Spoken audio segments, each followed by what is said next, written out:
তুমি এই বাড়ির কে? ওই তো শাকের আটি। মানে ওই বোঝার উপর শাকের আটি হয় না, ওই রকম। এই যে বড় কাকু আমার বাবার বন্ধু ছিল, আমি তখন খুব ছোট। বাবা মা দুজনেই টাটা বাই বাই বলে চলে গেল।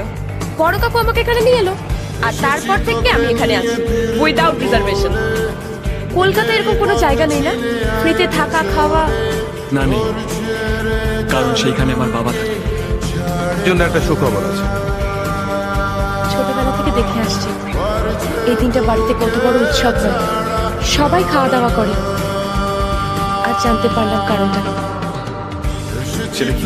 তুমি বিয়ে করে নাও। ছেলের বিয়ে আসবে না? আচ্ছা, বাইকের পেছনের সিটটা খালি না কেউ বসে আছে? মানে গার্লফ্রেন্ড? টেক ইট ইজি, আমাকে বলতে পারো, আমি কাউকে বলবো না। ছিল একটা কলেজে।